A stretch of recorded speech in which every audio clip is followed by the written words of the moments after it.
বাবা ও মা এক সপ্তাহের জন্য বাইরে ঘুরতে গেছিল। একদিন রাতে ছোট ভাইয়ের প্রচণ্ড জ্বর আসলো, তাই খাওয়া দাওয়া করে ছোট ভাইয়ের রুমে ঘুমিয়ে পড়লাম। মাঝ রাতে আমার ঘুম ভেঙে গেলে আমি অবাক হয়ে গেলাম। জ্বরের ঘোরে ছোট ভাই আমার সাথে যা করল তা শুনলে তোমাদের পানি চলে আসবে। তাই তোমাদের দুটি পায়ে ধরে বলি, অন্তত আজকের গল্পটি শুরু শেষে পর্যন্ত শোনো। আমার নাম রুদ্রিকা, আমি কলেজে পড়ি। আমি একটু দুরন্ত, ছুটন্ত স্বভাবের। ছেলেদের মতন হই হুল্লোড়, বন্ধু বান্ধবীদের সাথে আড্ডা দেওয়া, ঘুরে বেড়ানো এইসব করতে ভালোবাসি। আর বেশিরভাগ সময়ের সঙ্গী হয় আমার ভাই রুদ্র। আমাদের ফ্যামিলিতে আমরা চারজন, মা বাবা, আমি আর ভাই। ভাই সামনে মাধ্যমিক পরীক্ষা দেবে। আমার আর ভাইয়ের সম্পর্কটা ভাই বোনের কম, বন্ধুত্বের অনেক বেশি। আমি আর ভাই একে অপরকে ছাড়া বেশি সময় থাকতে পারতাম না। আমাদের মধ্যেও ঝগড়া গণ্ডগোল হতো, তবে সেটা বেশি সময় স্থায়ী হতো না, আবার মিটে যেত। গরমের জন্য আমি বাড়িতে সব সময় ফ্রক পরে থাকি। আমি খেয়াল করে দেখেছি রুদ্র কথা বলতে বলতে আর চোখে আমাকে দেখতে থাকে। রুদ্রের ঘুড়ি ওড়াতে খুব ভালোবাসে, কি একটা কারণে আমার সাথে গণ্ডগোল করে রুদ্র ঘুড়ি বানিয়ে উড়াতে যাচ্ছে। আমিও সঙ্গে সঙ্গে ঘুড়িটা কেড়ে নিয়ে ভেঙে দিলাম। ভেঙে দিয়ে আমি ঘরের দিকে দৌড় মারলাম। রুদ্র আমার পিছন পিছন ঘরে ঢুকে টাল সামলাতে না পেরে আমার উপর পড়ে গেল। আমিও রুদ্রের ভরে রুদ্রের সাথে বিছানায় পড়ে গেলাম। রুদ্রের হাতটা গিয়ে পড়ল আমার সামনে। রুদ্র কি করবে বুঝতে না পেরে হালকা চাপ দিল। আমার মুখ দিয়ে কোনো কথা বের হলো না। লজ্জায় লাল হয়ে শেষমেশ ভাইকে বললাম, এই শয়তান কি হচ্ছে? ওঠ! রুদ্র তাড়াতাড়ি উঠে এক দৌড়ে ঘর থেকে বেরিয়ে গেল। আমি চোখ বুজে বিছানায় পড়ে রইলাম। রুদ্রের সেই ঘটনা কিছুতেই ভুলতে পারছি না। এই ঘটনার পরে দুজনের মাঝে একটা পরিবর্তন আসে। কিছুতেই দুজন দুজনার সামনে একেবারে সহজ হতে পারছিলাম না। এই ব্যাপারটা আমার মায়ের চোখ থেকেও এড়ায় না। একদিন মা আমাকে জিজ্ঞাসা করে, কিরে তোদের মধ্যে কোনো ঝগড়া হয়েছে নাকি? কই না তো, কিছুই হয়নি বলে চলে গেলাম। 2-1 দিন পর মামার বাড়িতে একটা বিয়েতে নেমন্তন্ন থাকায় সেখানে মা আর বাবা চলে গেল। আমি আর ভাই বাড়ি রইলাম। বাবা মা গেছে বিকেল বেলায়, সন্ধ্যার একটু আগে। রাত্রিবেলায় আমরা দুজনেই চুপচাপ খাওয়া দাওয়া সেরে শুতে যাব, তখন দেখি রুদ্রের চোখ মুখের অবস্থা কেমন পাল্টে যাচ্ছে। কপালে হাত দিয়ে দেখি ভীষণ জ্বর। রুদ্রকে বললাম, তোর তো জ্বরে গা পুড়ে যাচ্ছে। রুদ্র বলল, ঘরে প্যারাসিটামল আছে, আমি খেয়ে শুয়ে পড়ব, কিছু হবে না বলে ঘরে চলে গেল। আমি ঘরে যাওয়ার আগে বলে গেলাম, দরজা খুলে রাখিস, রাতে জ্বর কেমন হলো এসে দেখে যাব। ভাইদের জন্য আমার মনটা খারাপ হয়ে গেল। নিজের উপর রাগ হতে লাগল। কেন আমি এতদিন ভাইয়ের সাথে ভালো করে কথা বলিনি, কেন সব ঝামেলা মিটিয়ে নিইনি, এসব ভাবতে লাগলাম। ভাবতে ভাবতে কখন ঘুমিয়ে গেছি বুঝতে পারিনি। এক সময় ঘুম ভেঙে উঠে লাইট জ্বালিয়ে দেখি 12টা বাজে। আমি ভাইয়ের ঘরে গিয়ে ভাইয়ের গায়ে হাত দিয়ে দেখি গা জ্বরে পুড়ে যাচ্ছে। ভাইয়ের এরকম অবস্থা দেখে ভীষণ ভয় পেয়ে গেলাম। কিছুটা সময় বুঝতে পারলাম না আমি কি করব। তারপর একটা বাটিতে জল এনে ভাইয়ের মাথায় জলপট্টি দিতে লাগলাম। প্রায় 1 ঘন্টা জলপট্টি দেওয়ার পর আস্তে আস্তে ভাইয়ের জ্ঞান ফিরল। আস্তে আস্তে ভাই আমাকে জিজ্ঞেস করল, কি হয়েছে আমার দিদি? তুই প্রচণ্ড জোরে অজ্ঞান হয়ে গেছিলি। আমি এত সময় তোর মাথায় জলপট্টি দিচ্ছিলাম। এখন কেমন লাগছে ভাই? জ্বর কমেছে, আগের চেয়ে এখন ভালো লাগছে। এই কথা বলে রুদ্র কেমন অদ্ভুত এক দৃষ্টিতে আমার দিকে তাকিয়ে থাকল। কি দেখিস ভাই? মুখটা কেমন ফ্যাকাশে হয়ে গেল। রুদ্র বলল, তোকে দেখছি। আমি ভাইয়ের দিকে না তাকিয়ে একটু মুচকি হাসি দিলাম। কিছুক্ষণ দুজনেই চুপচাপ থাকার পর রুদ্র বলতে লাগল, দেখ দিদি, আমি জানি সেদিনকার ব্যাপারে তুই আমার উপর রেগে আছিস। ওটা একটা মিস্টেক ছিল, আমি চাই তুই আবার আমার সাথে আগের মতন হাসি ঠাট্টা কর, কথা বল। কি হলো দিদি, কিছু তো বল। আমি চোখ তুলে তাকিয়ে দেখি রুদ্রের চোখে জল। রুদ্র চোখের জল দেখে আমার বুকের ভেতরটা মুচড়ে গেল। এই ভাই, তুই কাঁদছিস কেন? পাগল, তুই কাঁদলে আমার ভালো লাগে? রুদ্রের জ্বর ও কান্নার জন্য কথা বারবার আটকে যাচ্ছিল। তবুও ফুপিয়ে ফুপিয়ে অনেক কষ্টে বলল, তুমি জানো দিদি, এই কটা দিন আমার কেমন কষ্টে কেটেছে। তোমার সাথে আর কিছুদিন কথা না বলতে পারলে আমি দম বন্ধ হয়ে মারা যেতাম। আমার চোখে ও জল টলমল করছে। ভাই, এমন কথা আর কখনো মুখে আনবি না। তুমি ছাড়া আমি কিভাবে থাকব বল। এই কথা বলতে বলতে আমার চোখ দিয়েও জল গড়িয়ে পড়তে লাগল। আমার লক্ষ্মী ভাই বলে রুদ্রকে ধরলাম। কিন্তু আজকে একটু অন্যরকম মনে হচ্ছে। দুজনের এক অন্যরকম ভালো লাগার অনুভূতি। নিজেকে আর ধরে রাখতে পারছি না। হঠাৎ রুদ্র বলে উঠল, অনেক রাত হয়েছে দিদি, শুয়ে পড় এবার। আর রাত জাগিস না। প্রথমে আমি কি করব বুঝে উঠতে পারলাম না। তারপর বললাম, ঠিক আছে, আমি তোর ঘরে তোর সাথে শুয়ে পড়ছি, রাতে যদি আবার কোনো অসুবিধা হয়। না দিদি, কোনো অসুবিধা হবে না, তুমি তোমার ঘরে যেয়ে শুয়ে পড়ো। আমি একটু রাগ করে বললাম, খুব বড় হয়ে গেছিস তাই না? যেটা বলছি সেটা শোনো। রুদ্র আর কিছু না বলে অন্যদিকে মুখ ঘুরিয়ে শুয়ে পড়ল। আমি ও রুদ্রের পাশে শুয়ে পড়লাম। আমি শুয়েছিলাম কিন্তু আমার ঘুম আসছিল না। আমি ভাইয়ের কথাগুলো ভাবছিলাম। ভাবতে ভাবতে চোখ দুটো লেগে এসেছিল। আমার গরমে ঘুম ভেঙে গেল। আমি কিছু বলছি না দেখে ভাইয়ের সাহস আর ও বেড়ে গেল। আমি আর কিছু বলতে পারলাম না। ভাইয়ের আচরণ সেই শুরু থেকেই কেমন লাগছিল, মনে হচ্ছিল এ আমার চিরপরিচিত ভাই না। হয়তো জ্বরের ঘোরে এমনটা করছে। ব্যাপারটা আমি বুঝতে পারছি। আমি ভাইয়ের সাথে আর কিছুই করতে চাই না। কিন্তু এই অবস্থায় ভাইকে আটকানো আমার পক্ষে সম্ভব হবে না। সকালবেলা আমার ঘুম ভাঙল। রুদ্রের উপর রাগ করব না কি করব বুঝে উঠতে পারলাম না। রাগ, আনন্দ, অভিমান, ভালোবাসা সবকিছুর মিলিয়ে এক অদ্ভুত রকমের অনুভূতি হতে লাগল। এরপর প্রায় এক সপ্তাহ কেটে গেছে। আমি বুঝতে পারি রুদ্র আমাকে মনে মনে ভাবতে শুরু করেছে। আমারও কেমন যেন একটা ভালো লাগার অনুভূতি তৈরি হয়েছে রুদ্রের উপর। আরও কিছুদিন পর হঠাৎ করে একদিন রুদ্র আমাকে এসে বলল, দিদি, আমি তোমাকে ভালোবাসি। তোমাকে ছাড়া আমি থাকতে পারছি না। সেদিন জন্য আমি দুঃখিত দিদি। জ্বরের ঘোরে অনেক বড় ভুল করে ফেলেছি। ভাইয়ের দিকে তাকিয়ে আমার ও ভীষণ মায়া লাগছিল। ভাই আমার দিকে তাকিয়ে বলল, আমি তোমাকে ভালোবাসি দিদি। তোমাকে আমার প্রেমিকা রূপে পেতে চাই। তুমি আমার দেখা সবচেয়ে সেরা সুন্দরী। তোমার জন্য আমি সবকিছু করতে পারি। ভাইয়ের কাছ থেকে হঠাৎ করে এতগুলো কথা শুনি আমি কি বলবো বুঝে উঠতে পারলাম না।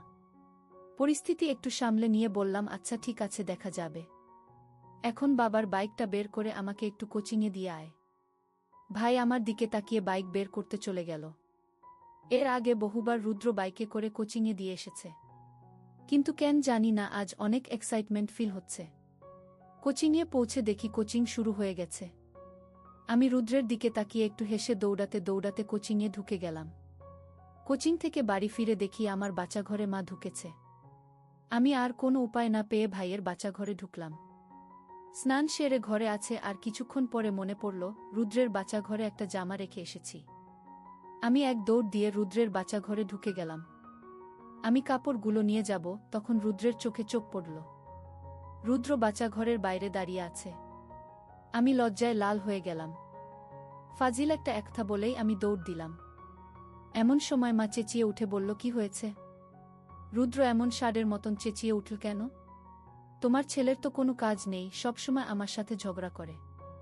তোরা দুটিতে মিলে কি যে করিস আমি বুঝি না। আবার দুজন এক সেকেন্ডও আলাদা থাকতে পারিস না। পরদিন দিদিমার শরীর খারাপ হওয়াতে মা বাবা দুজনেই দেখতে গেল। সন্ধেবেলায় আমিও রুদ্র দুজনে বসে টিভি দেখছিলাম।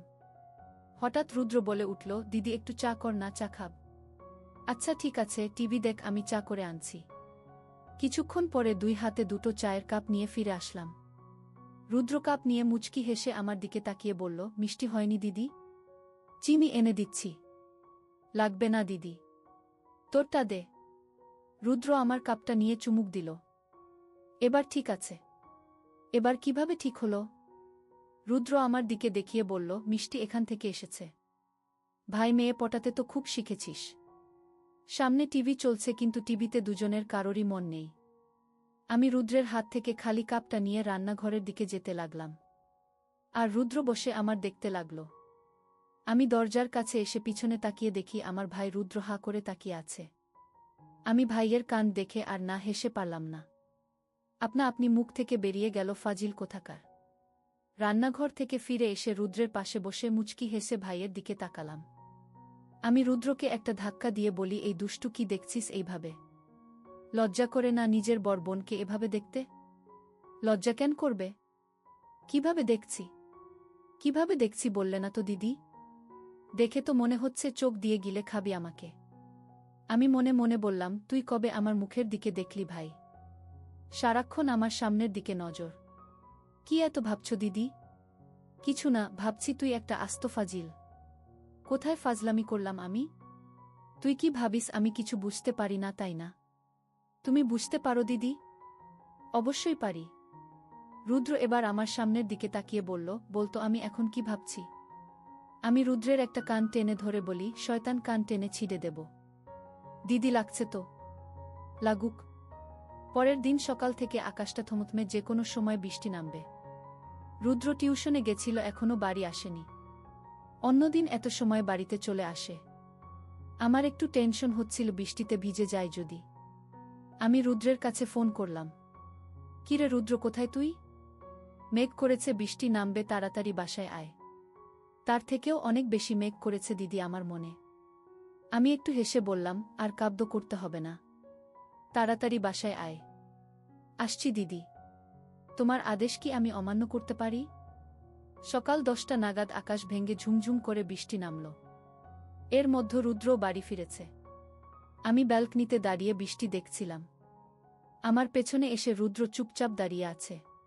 কিছুক্ষণ পর রুদ্র আমাকে বলল, চলো না দিদি, আজকে আমরা বৃষ্টিতে ভিজি। রুদ্রের গলায় এমন একটা আমন্ত্রণ ছিল যেটা শুনে আমি না করতে পারলাম না। শুধু বললাম, চল ভাই, আমারও ভিজতে ইচ্ছা করছে। দুই ভাই বোন হাত ধরে ছাদে চলে গেলাম। ছাদে গিয়ে দুহাত দুদিকে মেলে চোখ বন্ধ করে আকাশের দিকে তাকালাম। হঠাৎ শুনতে পেলাম রুদ্র গান গাইছে, একগুচ্ছ গোলাপ হাতে। ভিজতে চাই তোমার সাথে। চোখ মেলে তাকিয়ে দেখি রুদ্র সত্যি সত্যি একগুচ্ছ গোলাপ হাতে করে হাঁটু গেড়ে আমার সামনে বসে গান গাইছে। আমি জীবনে এতটা খুশি ও এতটা অবাক কখনো হয়নি। খুশিতে চোখে জল চলে আসলো আমার। আমার আনন্দ অশ্রু বৃষ্টির সাথে মিলেমিশে একাকার হয়ে গেল। হাত বাড়িয়ে রুদ্র এর কাছ থেকে গোলাপের গুচ্ছটা নিলাম। রুদ্র উঠে দাঁড়াল। এই বৃষ্টি যেন আজ আমার রূপ রুদ্রের চোখে আরও বহুগুণ বাড়িয়ে দিয়েছে। আমি বললাম, বৃষ্টিতে ভিজেছিস, ঠান্ডা লেগে যাবে তো। রুমে চল, স্নান করে ফ্রেশ হয়নি। দুই ভাইবোন রুমে আসলাম। দুই বাচ্চা ঘরে ঢুকলাম ফ্রেশ হওয়ার জন্য। আমার মনে আজ কোনো দুঃখ নেই। আমি সবসময় চাইতাম রুদ্র কেবল যেন আমার ভেতরটা না, বরং মনটাকে বেশি প্রায়োরিটি দেয়া। আজ পূরণ হয়েছে মনের আশা। পরের দিন মা ফোন করে জানালো তারা বাড়িতে আসছে। বাবা মায়ের কথা শুনে আমাদের দুই ভাই বোনের মন খারাপ হয়ে গেল। আমি আর রুদ্র প্ল্যান করলাম, যেভাবেই হোক আমরা ঘুরতে যাব। বাবা মায়ের সাথে রাতে খেতে বসে বললাম, তোমরা তো অনেক ঘুরলে, এবার আমারও ঘুরতে যাব। রুদ্র আমার সাথে সাই দিল। কি কারণে জানি না, তবে বাবার মনটা আজ খুব ভালো ছিল। মা জিজ্ঞাসা করল, কোথায় যাবি? আমরা দুজনেই বললাম, দার্জিলিং-এ যাব। ঠিক হলো আমার, সবাই প্রথমে দার্জিলিংয়ে যাব, সেখান থেকে অন্য জায়গা। রুদ্র বলল, দেখলি তো দিদি, আমরা কত লাকি, 3 দিনের মধ্যে আমাদের ঘোরার প্ল্যান হয়ে গেল। ভ্রমণের জন্য হালকা কেনাকাটা আর গোছগাছ শুরু করলাম আমরা। বাবা মার জন্য আর অন্যটা ওদের জন্য একটা লাগেজ, আর রুদ্র ও আমার একটা লাগেজ। মা চলে যেতেই রুদ্রকে ঠেলে দূরে সরিয়ে বললাম, যা তো এখন, আমাকে ঠিকঠাক গোছাতে দে। ভ্রমণের সব প্রস্তুতি শেষ। বাবা হোটেলের 2টো রুম বুক করে রেখেছে। বলা হয়নি আমরা যাব বাসে করে। রাত 10:30টার বাস। আমরা 9:30টার মধ্যে বাস স্ট্যান্ড-এ চলে আসলাম। রুদ্র একটা জিন্সের সাথে কালো টি-শার্ট পরেছে। ওকে সত্যি অনেক হ্যান্ডসাম লাগছে।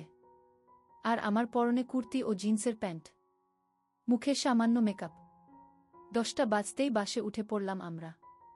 আমাদের সিটটা মোটামুটি মাঝ বরাবর পড়েছে। সামনের সিট 2টো আমি আর রুদ্র বসে, আর তার পেছনের সিটে বাবা মা। দুই ভাইবোন একচোট ঝগড়া করে নিলাম জানালার পাশে বসা নিয়ে। আমারই হলো। কিছুক্ষণ গজগজ করে রুদ্র বসে পড়ল। একেবারে কাটায় কাটায় 10:30টায় বাস ছাড়ল। রাত বাড়ছে, 1000 বছরের পুরনো রাত। রাত বাড়ার সাথে সাথে একে একে নিভে আসছে বাসের ভেতরকার লাইটগুলো। জোডালো থেকে ফিসফিসের পর্যায়ে এসে এখন প্রায় থেমে এসেছে ভেতরকার মানুষজন এর কথাবার্তা। আষাঢ় মাস, বাইরে হঠাৎ গুডি গুডি বৃষ্টি নেমেছে। ব্যাগের ভিতর পাতলা চাদর রাখা ছিল। ঠান্ডা লাগতেই ব্যাগ থেকে চাদরটা বের করে নিয়ে অর্ধেকটা নিজের গায়ে জড়িয়ে বাকিটা ভাই এর উপর দিলাম। আমি ভেবেছিল রুদ্র বোধও ঘুমিয়ে গেছে। কিন্তু চাদর দিতেই ও আমাকে বলল, কি হয়েছে? বললাম, দেখছিস না কেমন ঠান্ডা পড়েছে। ভাই চাদর এর নিচে এক হাতে জড়িয়ে ধরে আমাকে। আমিও মাথা এলিয়ে দিই ভাই এর কাঁধে। আমি চুপচাপ ভাই এর কাঁধে মাথা রেখে ভাবতে থাকি জীবন নিয়ে। আচ্ছা, কি ঘটবে আমাদের জীবনে? আমি খুব ভালো করে জানি যে আমার সবই কেবল রুদ্রের জন্য। রুদ্র ছাড়া অন্য কারো কথা কল্পনাতেও আনতে পারি না। কি পরিণতি হবে এই সম্পর্কের? আরেকটু বয়স বাড়লেই তো বাবা মা উঠেপটে লাগবে আমার বিয়ে নিয়ে, কিন্তু আমি কি পারব রুদ্রের সাথে অন্য কাউকে জড়াতে? রুদ্র ছাড়া অন্য কেউ আমাকে ভাবতেই কেমন কেমন লাগছে। আমরা দুজন ছাড়া সবাই গভীর ঘুমে। রুদ্রের অদ্ভুত আচরণে শব্দ করে উঠলাম। হঠাৎ বাসের চাকাটা একটা গর্তে গিয়ে পড়ে। আমরা প্রস্তুত ছিলাম না এটার জন্য। অজান্তেই আওয়াজ বেরিয়ে আসে আমার মুখ থেকে। পেছন থেকে মা আস্তে করে বলল, কিরে রুদ্রিকা, কি হলো? মায়ের আওয়াজ শুনে একদম চমকে গেলাম। তার মানে মা জেগে আছে? তাড়াতাড়ি করে উত্তর দেই, কিছু না মা, হঠাৎ বাসের চাকা গর্তে পড়তে ঘুম ভেঙে গেছে। মা আর কিছু বলে না। ভোর হতেই আমাদের বাস থেকে নামিয়ে দেয়। মাথার উপর এর বিশাল আকাশের উপর থেকে যেন কোনো অদৃশ্য হাত একটু একটু করে টেনে সরিয়ে দিচ্ছে কালো চাদর। মুগ্ধ হয়ে দুই ভাইবোন তাকিয়ে থাকি আকাশের দিকে। বাবার ডাকে যেন ধ্যান ভাঙ্গে আমাদের। বাবা মায়ের সাথে এগিয়ে যায় একটা টং দোকানের দিকে চা তেষ্টা মেটাতে। চায়ে চুমুক দিতে দিতেই পুরো আলো ফুটে যায়। আমি ভাবতে থাকি যে প্রথমেই আগে রিসোর্টে গিয়ে ফ্রেশ হতে হবে। চা শেষ করে বাবা একটা গাড়ি ঠিক করল। বাবা মা সামনে বসত আর আমি ভাই পিছনে বসলাম। রাতের গুড়ি গুড়ি বৃষ্টিতে ভিজে আছে চড়া মিশকালো পিচঢালা রাস্তা। এখন বৃষ্টি বা ঝরলেও আকাশটা কেমন গুমোট হয়ে আছে। রাস্তার দুধারে নাম না জানা নানান রকমের গাছ। বৃষ্টিতে ধুয়ে একেবারে সবুজ হয়ে আছে পাতাগুলো। কিছু কিছু গাছে ফুটে নাম না জানা নানান রকমের ফুল। অবাক চোখে যেন সমস্ত প্রাকৃতিক সৌন্দর্য গিলতে থাকি আমরা দুজনেই। আরেকটু সামনে গিয়ে চা বাগান দেখে উচ্ছ্বাসিত হয়ে উঠি আমরা। দেখি সূর্যিমামা কেবল উঠি উঠি করছে, সেই সময়েই একদল কামিন মেয়ে মাথায় ঝুড়ি বেঁধে